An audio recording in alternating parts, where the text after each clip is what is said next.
O, dito sa test 2, tama o mali na may twist. Isulat ang salitang tama kung ang pahayag ay totoo. Isulat naman ang mali kung hindi. At baguhin ang salitang nakasalungguhit upang maitama ito. Dahil sa buhay, kailangan nating itama ang ating mga pagkakamali. Halimbawa, sakit na lalamunan ko. Nagbayad ang Estados Unidos sa Espanya ng halagang 10 milyon upang bilhin ng Pilipinas.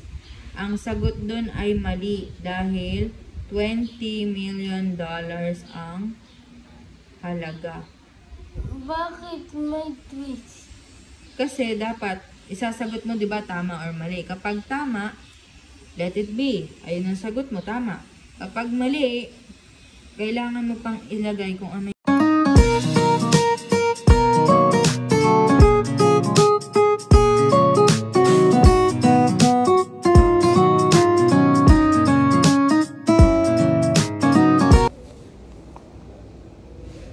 Dito na tayo sa test 3. Pagsulat ng sanaysay. Mag-essay ka, total mahilig kang mga tuwiran, sabi. Tunay na umunlad at yumabong ang kultura at pamumuhay ng mga Pilipino sa panahon ng pananakop ng mga Amerikano. Gayunpaman, mayroon ding hindi mabubuting na idulot sa buhay ng mga Pilipino ang impluwensyang hatid ng mga Amerikano sa bansa. Paghambingin ang mabubuting impluwensya at di mabubuting impluwensya dulot ng mga Amerikano sa Pilipino. Sumulat ng 10 pangungusap ukol dito. Una muna. Yung Essay type pa. mabubuting influensya muna. Ano po? Pa-sentence ha. Yung pag ang lahat ng komunikasyon at transportation Saglit. bansa. Anong nangyari doon? Ang lahat ng transportation at communication sa ating bansa. Malaki ang naidulot ng Amerikano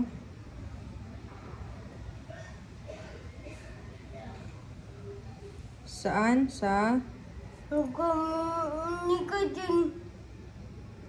komunikasyon at transportasyon.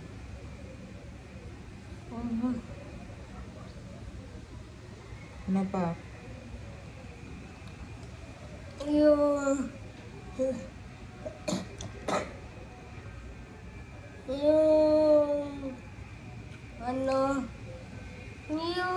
paggagawa ng tulay at langsangan sa ating bansa. Paggawa ng mga tulay at lansangan. Ano yung mga yon? Sa ating Ay ano? Naging ano? Paggawa ng mga tulay at lansangan. yung sa No. Paggawa ng mga tulay at lansangan ang ano? mga Amerikano. Ang mga Amerikano? Paggawa ng mga tulay at lansangan ang mga Amerikano? Paano? Sentence. Kaya mo yan. Yung Tugtungan mo to.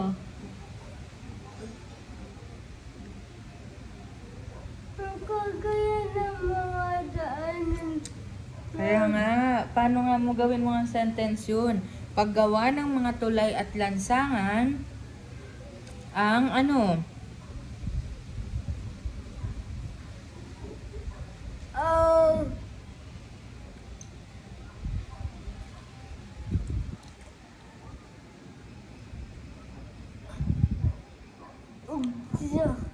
Ang mabuting ano? Sige. mabuting na idulad nito sa ating bansa.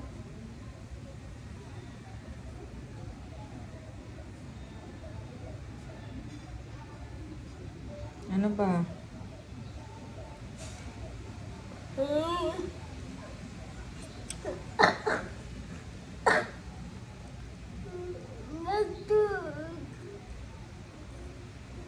Nagturo sila ng wikang English sa mga katutubo.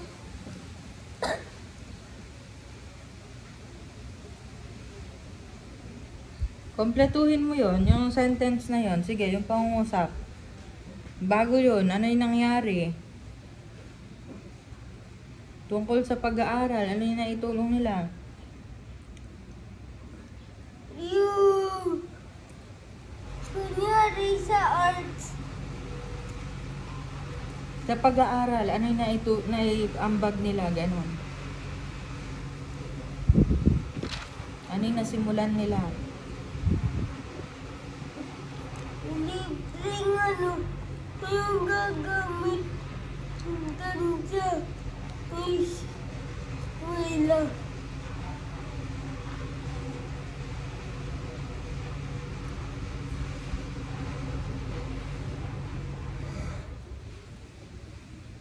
Sa pag-aaral ng mga ng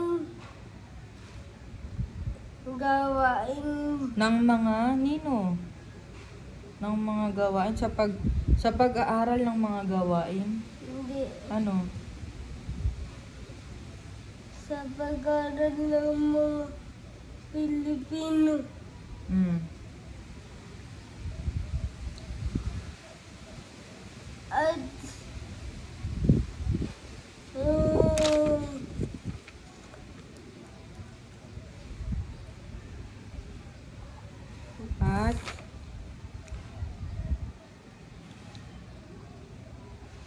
at nakatulong din ito sa pagunlad ng sa pag-aaral ng mga Pilipino ano yung karugtungan?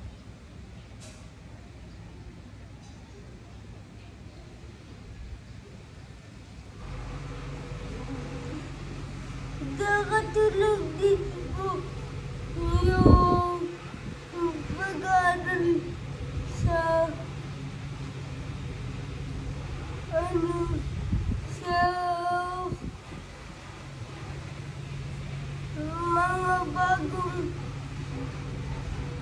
asal.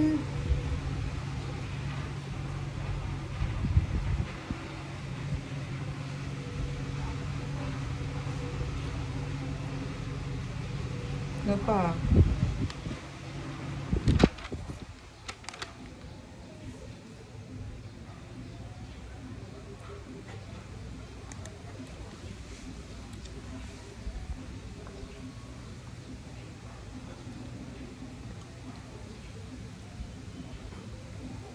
Ano yung mabuting impluwensya na naidulot ng mga Amerikano sa atin? Ano yung nagsimula? Diba? Ano ba? Yung sa pagkultura. Yung mabuting na impluwensya nila. Yung sa pag-aaral Ayun, ang mabuting impluwensyang nadulot ng ano? ng American. Ng mga Amerikano ay ang pagsisimula ng ano? Pag-aaral ng edukasyon. ano pa?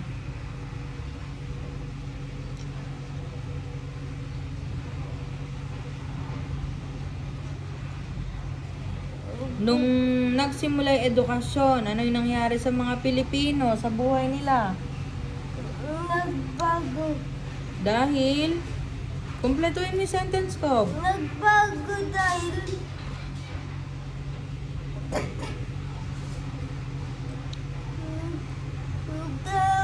kakaibang salita.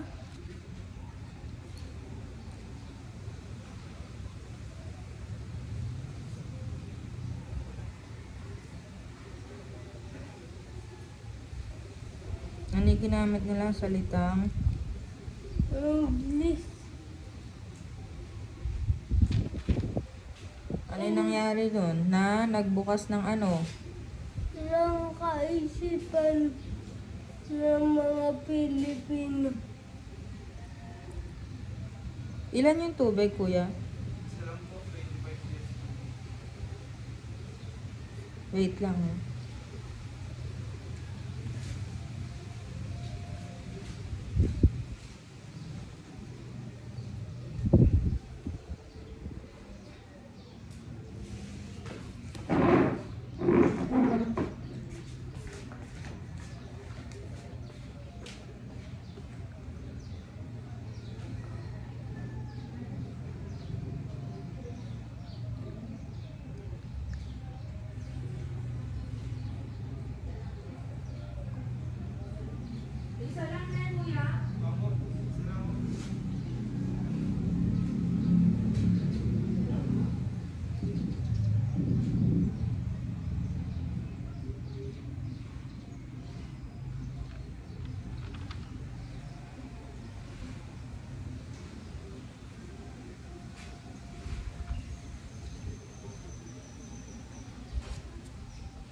Magic po yun.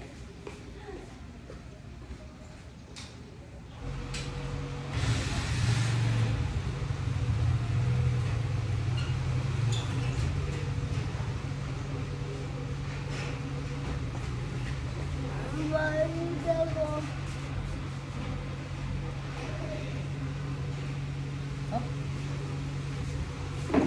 Oh, nakakailan na tayo? 1, 2. Oh, ano naman yung mga negatibong naidulot?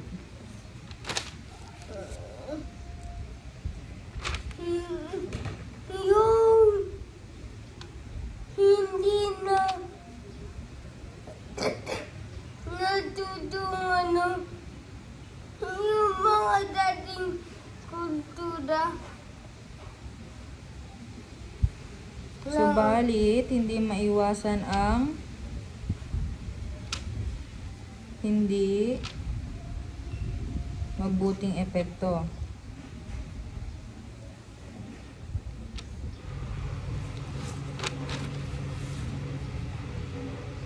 Ng ilang impluensya. O, bakit daw? Bakit hindi lahat ay naging mabuting impluensya? Yung hindi napagkilala sa sariling kultura. Dahil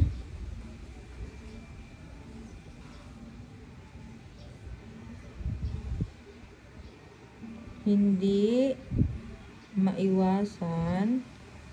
Kompleto yung sentence ko. Hindi maiwasan na Mag Yung sa kultura na sinasabi mo na hindi. Hindi pagkilala. Na hindi.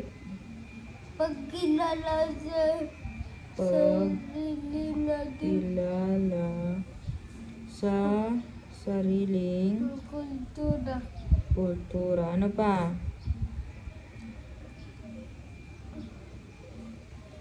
Ano pa? At yung yung hindi na natuto din yung ibang Pilipino na magsalita ng ating wika na Ano nangyari doon? naging salita nila English. Ayusin mo yung sentence na yun. Ayusin mo yung pangusap para mailagay natin ang idea mo doon. May hindi din magandang naitulog. Dito sa test 2, tama o mali na may twist. Isulat ang salitang tama kung ang pahayag ay totoo. Isulat naman ang mali kung hindi.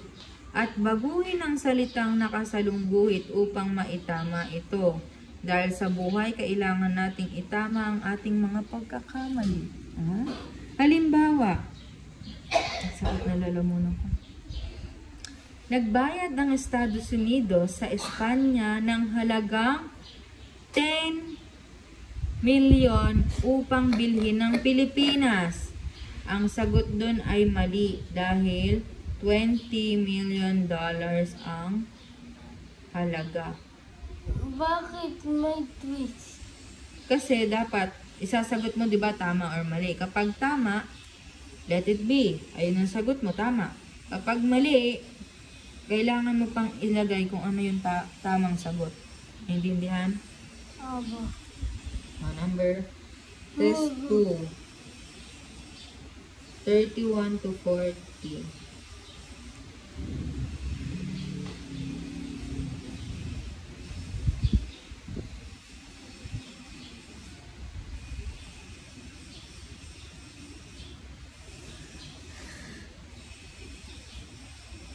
Wikang Ingles ang ginagamit sa pagtuturo sa panahon ng mga Amerikano. Tama, mali? Tama.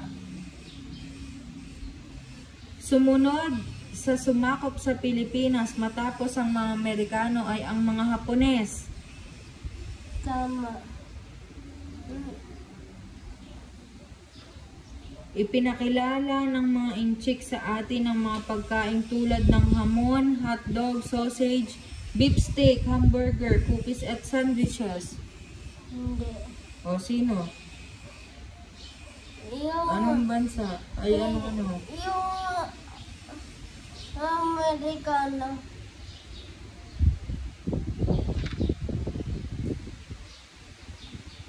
Nagkaroon ang Pilipinas ng mga sasakyang panlupa, pandagat at panghipapawid sa panahon ng mga Amerikano.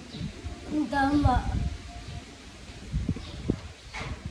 Ang mga gurong Amerikano ay tinawag na Thomasites dahil sakay sila ng barkong USS Americas. Mali.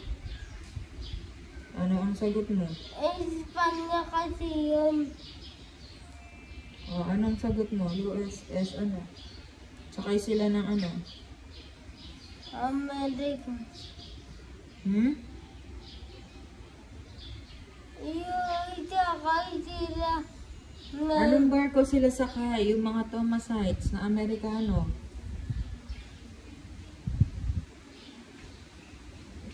USS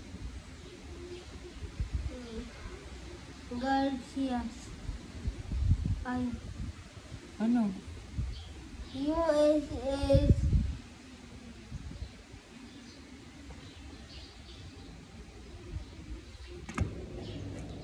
Meron kanina dito pinagpipilian eh. Saan na ba yun?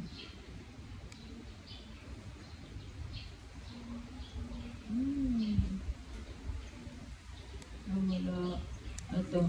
USS Americas, USS Filipinas, USS Gracias, USS Tomas. Anong sagot mo? Sabi dito, ang mga gurong Amerikano ay tinawag na Thomasites dahil sakay sila ng barkong USS Americas. Tama, mali?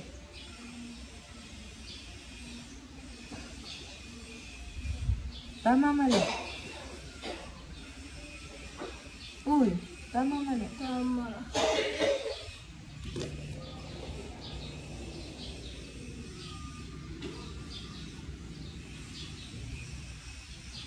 Sure ka na ha? Buburahin ko yung sagot mong mali kanina. O, number 36.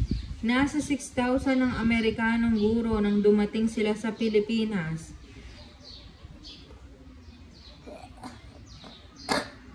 Tama.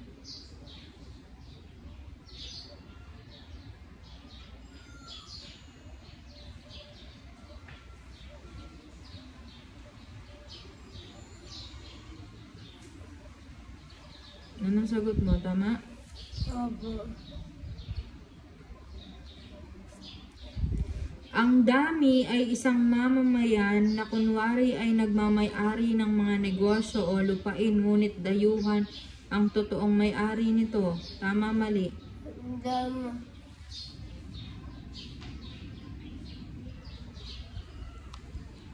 Ang colonial mentality ay kaisipan na mas maganda at mas kalidad ang mga produktong imported o gawa sa ibang bansa. Tama, mali? Tama. Sigurado ko sa mga sagot mo. 39. Stop ang isinigaw ng sundalong Amerikano na si William Grayson nang makita niya ang mga sundalong Pilipinong naglalakad. Tama, mali?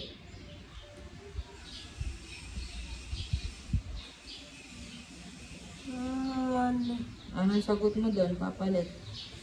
Yung mali kasi hindi ba nandito sila yung Amerikanong sundalo? Ano nga ipapalit na word doon sa 39? Yung stop, papalitan natin ng ano? Go. Ha? Go? Keep going. Ha? Ano talaga? Keep going.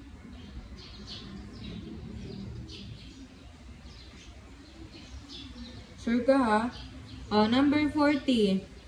Ang pagpapagawa ng mga tulay at daan ay nakatulong ng malaki sa pagpapabilis ng transportasyon sa bansa. Tama, mali? Tama.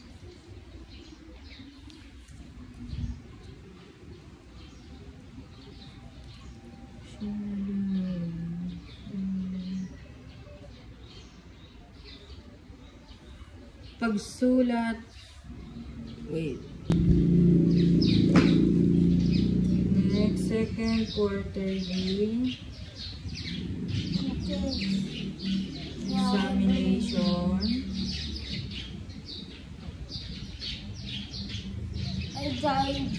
In Araling Palipunan. A yung 80. Are you ready?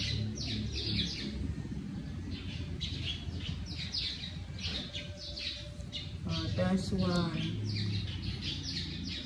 Sabi, basahing mabuti ang bawat pahayag at katanungan. Piliin ang letra ng tamang sagot. Pag mali ang sagot ay mali na ito.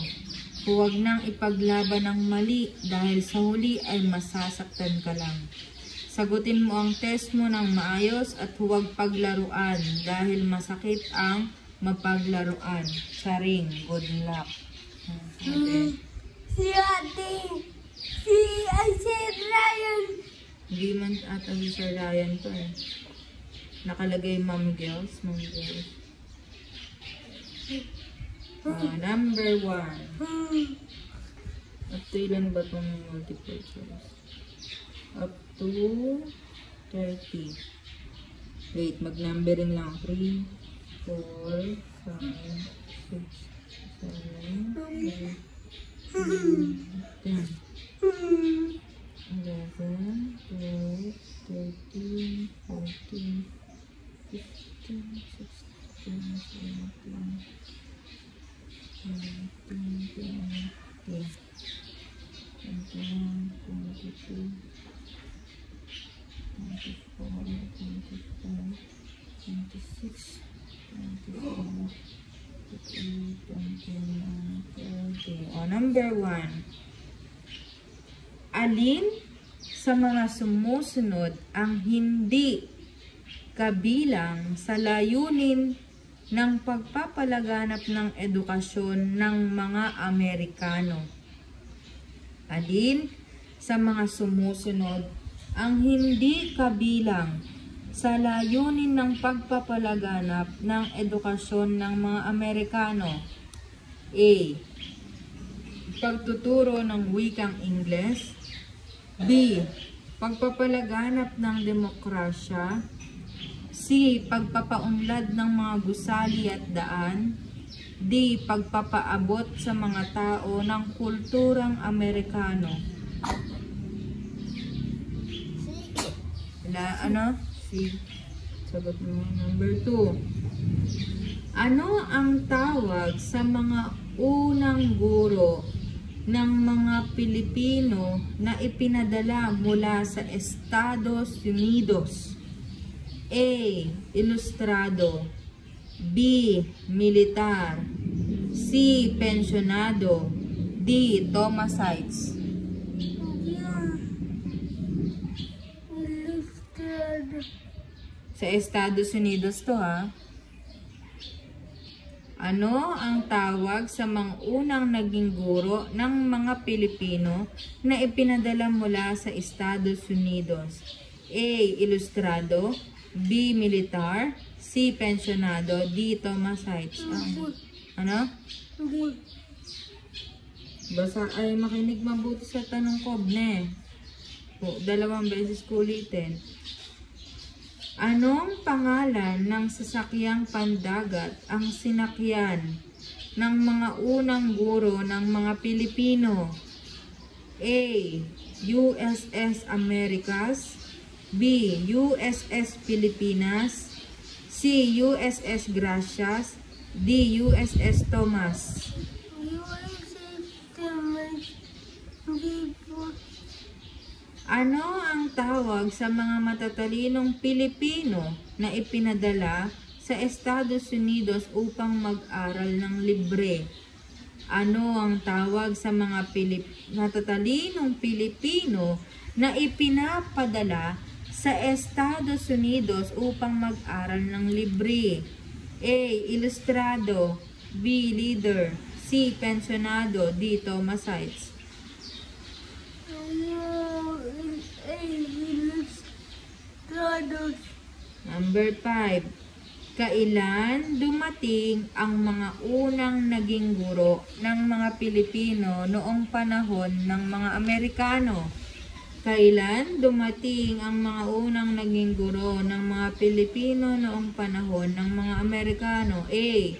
Agosto 18, 1901. B. Agosto 23, 1901. C. Agosto 25, 1901. O D. Agosto 28, 1901. Number 6. Bakit ang edukasyon ang naging pinakamahalagang pamana ng mga Amerikano? Bakit ang edukasyon ang naging pinakamahalagang pamana ng mga Amerikano? A. Dahil malaya na silang nakakalabas. B. Dahil marami silang pwedeng puntahan. C. Dahil pwede na nilang gawin ang mga gusto nila. D. Dahil ang edukasyon ay naging bukas para sa lahat. Hindi.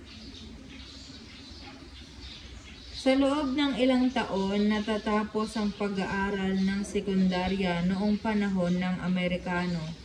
Sa loob ng ilang taon, natatapos ang pag-aaral ng sekundarya noong panahon ng Amerikano. A. 7 taon, B. 6 na taon, C. 4 na taon, D. 3 taon.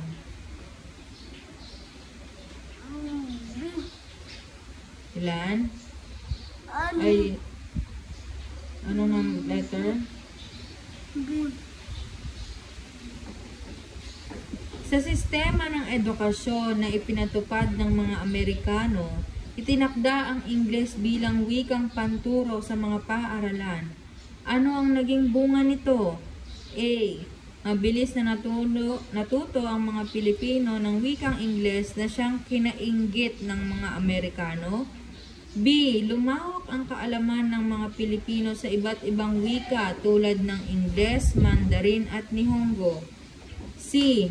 Mabilis na natuto ang mga Pilipino ng kulturang Amerikano na higit nilang pinahalagahan kaysa sa sariling kultura. D. Maraming mamamayan ang nabigyan ng oportunidad upang makapaghanap buhay sa mga karatig bansa sa Asya. Yung D. Paano nakihayat ang mga magulang na pag-aralin ang kanilang mga anak sa panahon ng mga Amerikano? A. Nagpupulong sila palagi. B. Nagpapalaro sila ng mga mamamayan. C. Nagpapakain sila palagi sa bayan. D. Namimigay sila ng mga libreng kagamitan sa paaralan.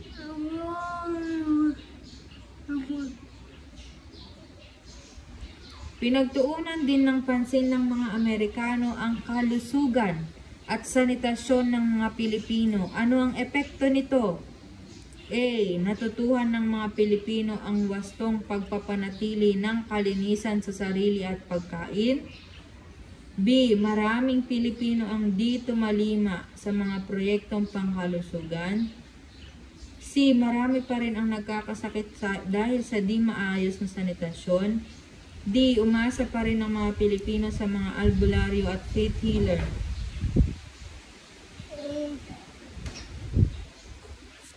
Dinala ng mga Amerikano ang makabagong paraan ng transportasyon at komunikasyon. Ano ang naging bunga nito? A. Ninais ng mga Pilipino ang simpleng pamumuhay. B. Naging mahirap ang kalagayan ng mga katutubong Pilipino. C. Naging mas madali at mas maunlad ang buhay ng mga Pilipino.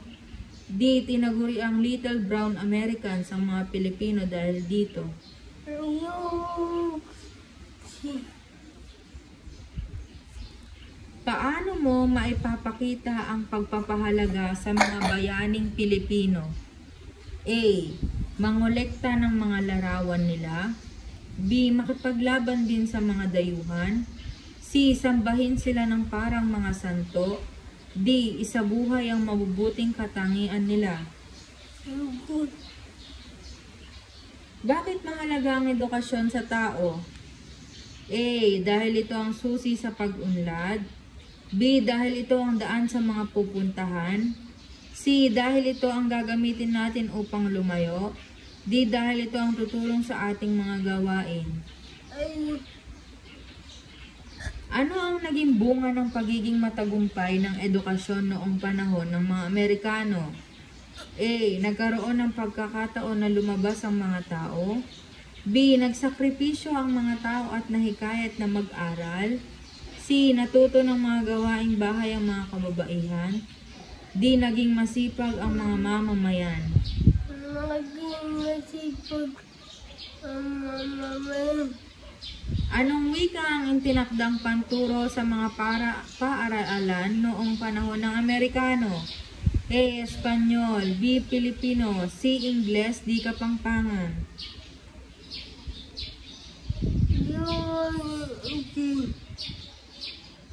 Ano-ano ang mga unang ipinagawa ng mga Amerikano sa bansa para sa pag-unlad ng transportasyon? A. Bahay at lupa. B. Palaruan at palikuran. C. Simbahan at parke. D. Tulay at lansangan. D? Sagot mo D? Ano ang tawag sa pinakamalaking daungan sa silangan? A. Pier 5. B. Pier 7. C.